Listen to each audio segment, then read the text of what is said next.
वैष्णो देवी विश्व का प्रसिद्ध और पुराना मंदिर है जो भारतीय राज्य जम्मू और कश्मीर के जम्मू क्षेत्र में कटरा नगर के पास की पहाड़ियों पर स्थित है। इन पहाड़ियों को त्रिकुटा पहाड़ी कहते हैं। यहीं पर लगभग 5200 फीट की ऊंचाई पर स्थित है माता रानी का मंदिर।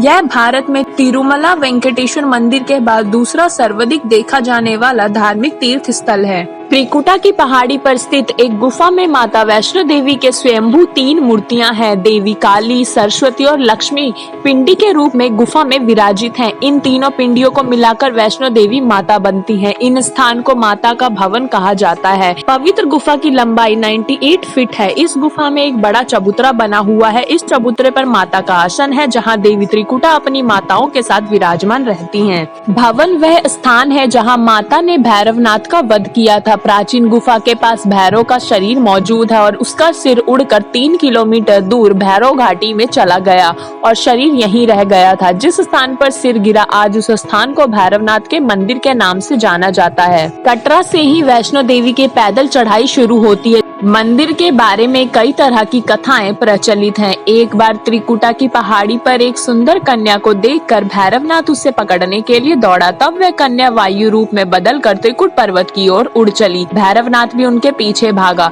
माना जाता है कि तभी मां की रक्षा करने के लिए वहां पवन पुत्र हनुमान पहुंच गए। हनुमान जी को प्यास लगने पर माता ने उनके आग्रह पर धनुष से पहाड़ पर बाण चलाकर एक जलधारा निकाली और उस जल में माता ने अपने केश धोए।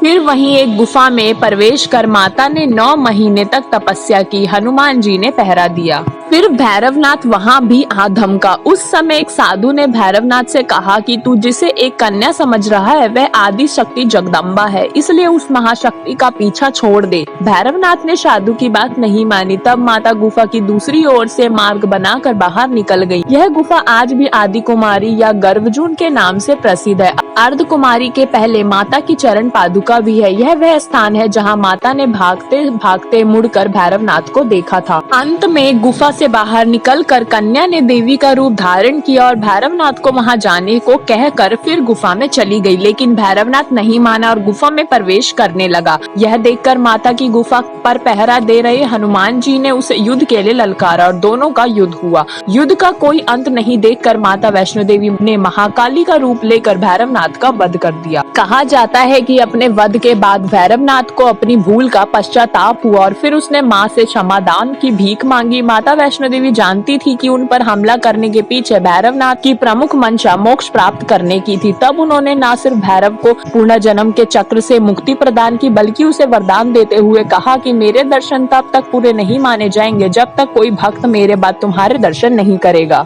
एक उपरोक्त कथा यह भी है जिसमें वैष्णो देवी के भक्त श्रीधर से जोड़कर देखा जाता है। 700 वर्ष से भी अधिक समय पहले कटरा से कुछ दूरी पर स्थित हंसाली गांव में मां वैष्णो देवी के परम भक्त श्रीधर रहते थे। वे निसंतान और गरीब थे, लेकिन वे सोचा करते थे कि एक दिन वे माता का भंडारा रखेंगे। एक दिन श्रीधर ने आसपास के सभी गांव वालों को प्रसाद ग्रहण करने का न्योता दिया और भंडारे वाले दिन श्रीधर अनुरोध करते हुए सभी के घर बारी बारी गए ताकि उन्हें खाना बनाने की सामग्री मिले और वह खाना बनाकर मेहमानों को भंडारे वाले दिन खिला सके। जितने लोगों ने उनकी मदद की वह काफी नहीं थी क्योंकि मेहमान बहुत ज्यादा थे, लेकिन वह सोच रहे थे इतने कम सामान के साथ भंडारा कैसे होगा। भंडारे के एक दिन पहले श्रीधर एक पल के लिए भी नहीं सो पा रहे थे, यह सोचकर कि वह मेहमानों को भोजन कैसे करा सकेंगे। वह सुबह तक समस्याओं से घिरे हुए थे और बस अब देवी माँ से ही आस थी। वह अपनी झोपड़ी के बाहर पूजा के लिए बैठ गए। दोपहर तक मेहमान आने शुरू हो गए। श्रीधर को पूजा करते देख वे जहाँ जगह दिखी वहाँ बैठ गए। सभी लोग श्रीधर की छोटी सी कुटिया में आसानी से बैठ पाए। श्रीधर ने अपनी आंखें खोली और सोचा कि इन सभी को भोजन कैसे कराएंगे। तब उसने एक छोटी लड़की को झोपड़ी से बाहर आते हुए देखा जिसका नाम वैष्णवी था। वह भगवान